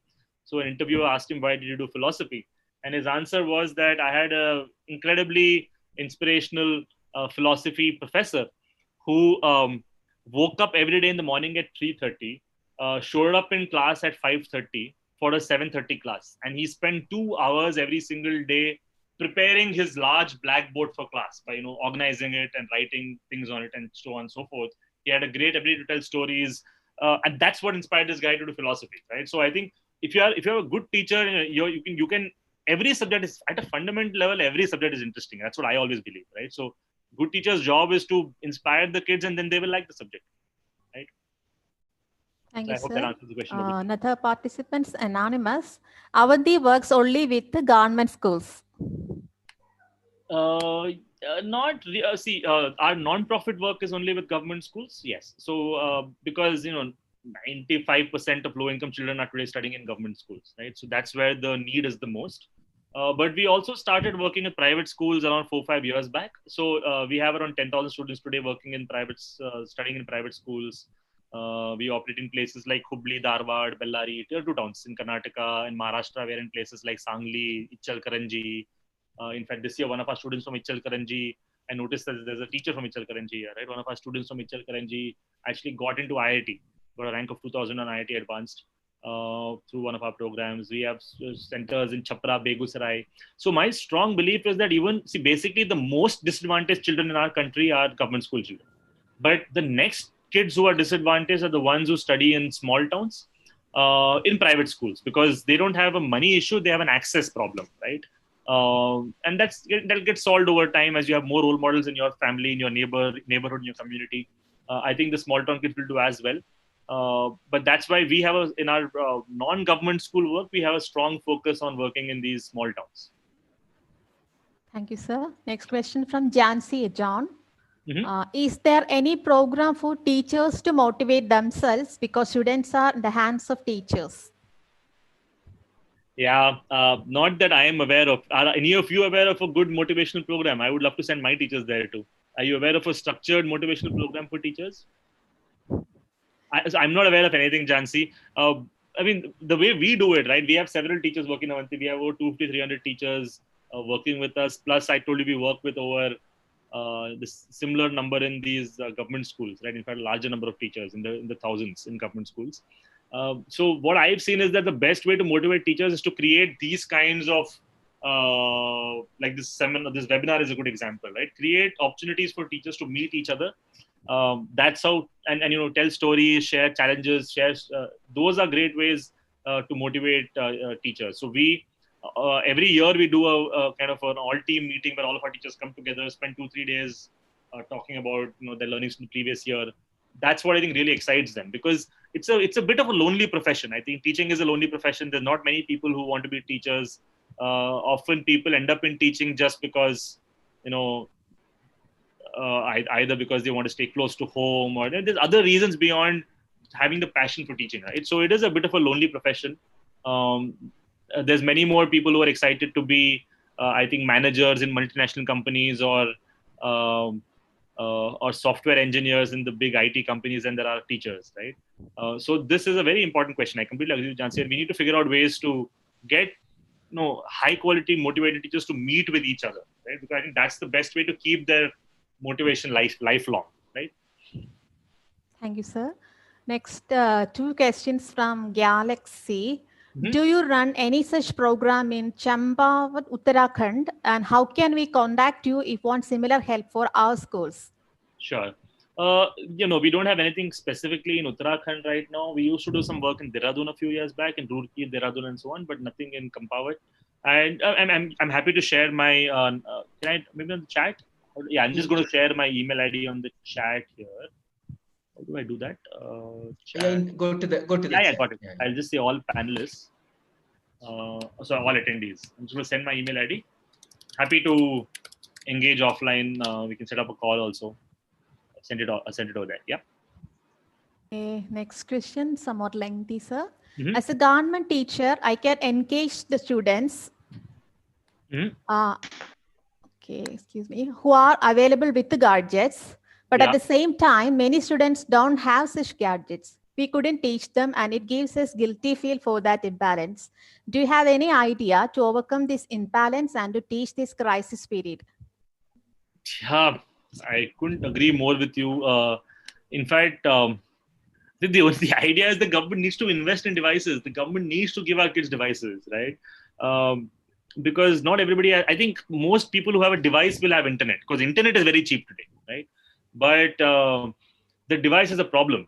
So we've been at our level trying to evangelize for government interventions where they can buy devices. We've been speaking with corporate CSRs. Yeah, but the short answer to your question is fundraising, right? We have to, if you really feel for this problem, we have to go help bring the solution, and that requires money, right? Either we get the government to invest it, or we get people to fund, to donate to such causes. Because if you don't have a device, you can't do anything in today's world, right? Even today, you'll see that, see, we don't have, even we only have 70% of the children on our WhatsApp groups attending class, right? Because many of them don't have devices, and that's the reality of it. And I mean, what we have suggested in those situations is that, can you, I mean, because our content is, it's on YouTube and available anytime, right? We're hoping that there'll be an India very soon where every family at least has one device. Because typically either the father or the mother, one parent typically has a device, right? And you may not have access to that device when the parent is away at work, on work duties, but at some point in the day, that device should be available at home. But it's a massive problem, right? I don't think all kids even today have devices. If they have devices, internet is relatively less of a problem, still a problem in some places, but it's a fixable problem. But I can't think of any easy answer to the question apart from evangelizing. Thank you, sir. Next question is from Maithili Raju. Mm-hmm. By not providing English medium to economically lower class, aren't we cheating them of it? Yeah, that's an interesting question, Maithili. So I see. I don't think nobody's forcing these kids, firstly, to go to regional language schools, right? And I think there is a push more and more to create English medium schools in higher levels, right? In fact, for instance, I know that in Maharashtra there are, I say, the Bombay Municipal Corporation, the Mumbai Municipal Corporation has around 1,500 schools, government schools, right? And out of that, there are only around 50 schools that are English medium schools in class 9, 10th, 11th, and 12th, right? So it's a real problem. But I think it's also part of the issue is that the children are voting with their feet, right? In higher grades, many kids are now leaving government schools and going to private schools, right? So I think the answer really is to provide a better quality government school instruction, because there are government schools which have English medium in higher grades, and kids are migrating from the Hindi mediums, the Tamil mediums, to actively they're migrating to English mediums, right? And governments provide both. So I do agree that it's super critical to have high quality English medium instruction in government schools too, right? So that the economically lower kids also have access to it as they get to higher grades, right? So short answer to your question is yes, I think we are cheating them of it, and it's important to fix that as soon as we can by providing higher quality schools. Next question is from Shaji Devarajan. Mm-hmm. Okay. Getting more students to schools in rural areas is really challenging. In spite of NGOs and social activists' strenuous efforts, what do you think the main hindrance of such children to come to the school? Is it poor income of the families or the mindset of people?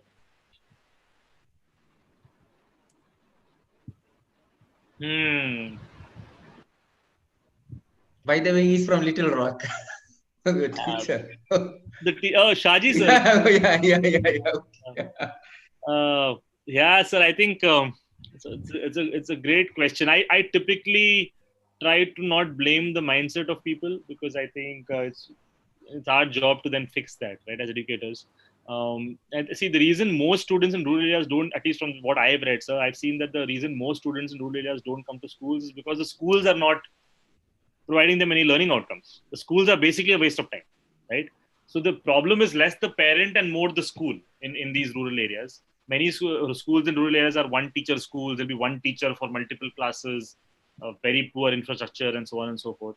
So I think rural India has significantly bigger challenges than urban India, right? In urban India, at least you have enough teachers available. Whereas in rural India, there's one odd Navodaya school that has good teachers, but the bulk of the schools just don't have enough teachers. So there, I think the issue is the quality of the schools, if you ask me, sir. To some extent, it's not the mindset of the people. That I don't think is the answer. It's the desperation and the poor income of the families that drives them to look for employment, right? And if they see that their child is learning nothing in school, then they begin to pull their children out by the time they're in class 6 or 7, because they feel they might as well help them either in the farm or through other ways to earn a livelihood, right? So the solution in my mind is to first fix the schooling system. for the government, as a very difficult thing to fix. But if you do that, I don't think anybody is going to shy away from sending their kids to schools. Next question is from Dr. Pradeep Desai. Is it worth to shift kids to government schools in India? You mean from private schools? Maybe, Probably what sir, we mean. it's only a question. Is it worth to shift kids to government schools in India? Yeah, I think what the Dr. Desai probably is asking is, should we start forcing kids, for instance, to study in government schools or private schools, right? Or is that the question? Maybe we can ask Dr. Desai to quickly rephrase that. I don't want to. Okay, he said that private fields are not reducing fees, so should we start moving kids to government schools? Yeah, so I think the answer that is the same as the previous answer I gave Shaji sir, right? Which is if we fix the quality of our government schools, people will come back. And I think the Delhi government has done enough work over the last 3-4 years to increase my conviction on that. Right? There are people literally by the hordes in Delhi now. People are shifting from private schools to government schools. Right? Historically, there's no clear evidence to prove the fact that private schools are much better than government schools. The best private schools are obviously very, very good, but there are also several very, very bad private schools, right? So I think if governments really focus on fixing the government schools, you will automatically see kids shifting back from private schools to government schools. Thank you, sir. Over to you, Robert Clive, sir. Thank you, Krishna. I think it's again like many people shooting question to Shashank. There are a lot of questions to you.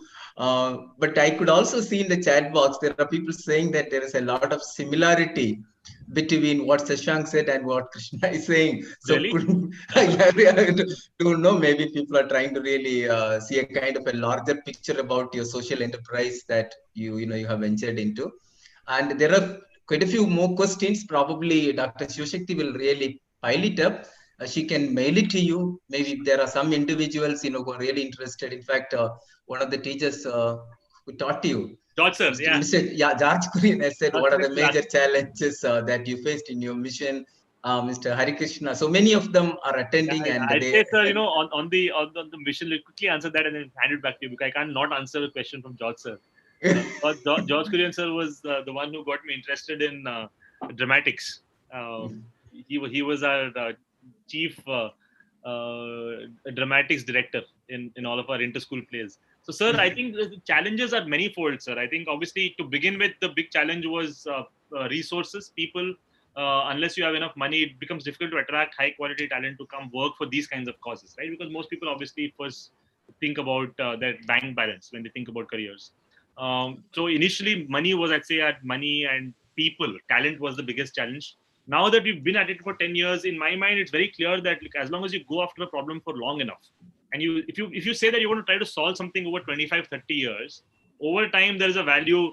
Your life starts compounding, right? So slowly you start building up, then you get more and more money, you get more and more people, and then life becomes easier. So talent was, I think, the biggest challenge. Today, the challenges are different, right? Today, the challenges are one of scale because, for instance, we're working with the Haryana government. But like I've outlined my presentation, we don't really know many of the answers very clearly, right? So we're wondering what's the right time to scale, because should we wait to do this for another 10 years to really understand what works and then maybe go to other state governments, or should we do it today? Because there'll be 10 years more of kids studying in government schools and in some ways getting a poor education. And I'm not saying that we will completely transform their lives, but should we, because there is a clear urgency to this problem, right? So those are the kinds of questions at a strategic level that haunt us today, right? Because we're seeing some things work, some things don't work. So should we start scaling? Should we wait? I think, and there are no easy answers there, right? Those are the kinds of challenges we feel today. I don't think funds is such a big challenge. I don't think talent is anymore a big challenge. It's more the big strategy for the organization. Those are the big questions.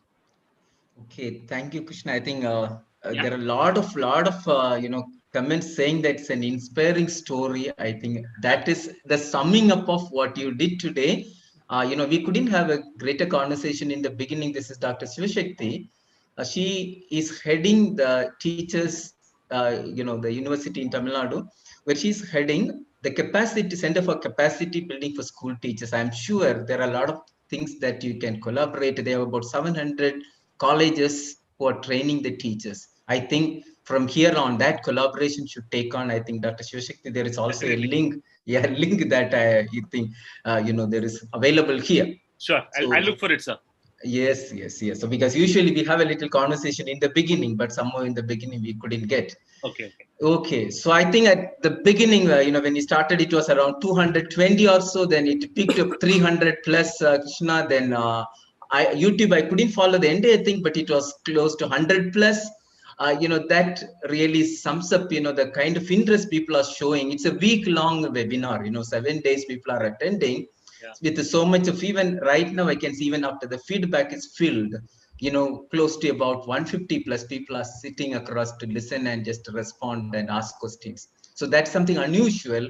So that shows that, really you have some magic to reach out to people. Thank you so much. So we should really thank you for sparing your time. Now I request Mrs. Kumar sir, thank you so much, sir. Thank you, ma'am. Thank you so much for this. And I really appreciate this invite. I always enjoy speaking with teachers, right? So I couldn't say no when sir said it's a bunch of teachers where I said, in fact, I wanted to participate in the other webinars. I also watched, I think good thing is, sir, you're posting it on YouTube, right? So I watched Shashank's webinar, for instance, in a recorded fashion later, right? So that's there for posterity. I'm going to do the same for all the other lectures too over the next few days, because I was slightly unwell, so I missed them live, but I'm definitely going to watch all of them. And as then, I do Adu Pocha and my person washing, I'll put this in my ear and listen to the lectures. Please do, because I also just observed that within 3-4 hours of many of you, the viewership has crossed 1,000, 2,000. So that's something again, just to say the popularity of it, and Dr. Shivashakti has done a very quality recording of it, which is available on the YouTube. Absolutely. Yeah. So I think we just conclude at this point of time. I think I'll just request, please stay on, Mrs. Deepa Rao from the Department of Management Science to formally thank everyone. Over to Mrs. Deepa, please. Am I audible, sir? Yes, ma'am. Yes, ma'am. Audible. Yeah. Good afternoon, everybody. Gratitude is the mother of all virtues. It's my pleasure to express my sense of gratitude to everyone who made this session a memorable one. At the outset, I express my sincere thanks to the Honorable Vice Chancellor of Tamil Nadu Teachers Education University, Chennai, Professor Panjanathan, respected Registrar of Professor V. Balakrishnan, Dean of Faculty, Professor M. Govindan, for giving us an opportunity to host this webinar.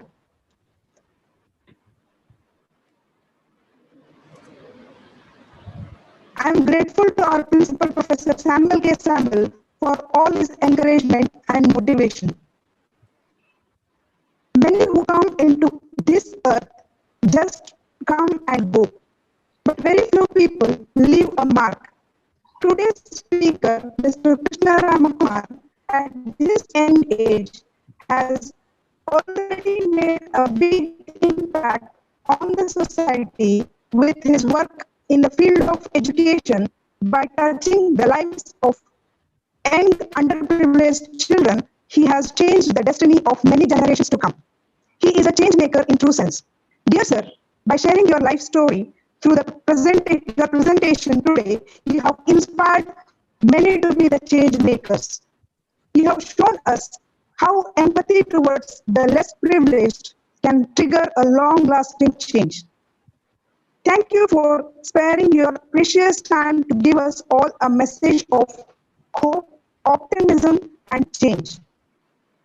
My special thanks to the most dynamic 24/7 organizing secretary, Dr. Shivashakti Rajmal, for her active support in hosting this webinar.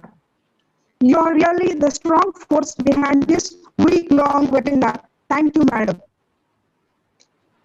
An event like this cannot happen overnight. It requires planning and bird's eye for details. We have been fortunate enough to be backed our organizing secretary, Dr. Robert Kleiser, who is proactive and dedicated. Thank you very much, sir. I extend my sincere thanks to all the members of the organizing team and dear participants for your active participation and your continued support. Thank you, one and all. Thank you so much, ma'am. Thank you very much. Thank you, Deepa. Thank you. Krishna, thank you so much. Okay. Bye. Bye. Bye. Once again, thank you so much, Krishna Ramkumar sir. Thank you so much. Thank you so much, Dr. Robert Clive sir. Thank you, Dr. Anjani Devi ma'am. Thank you, Deepa Kittur ma'am.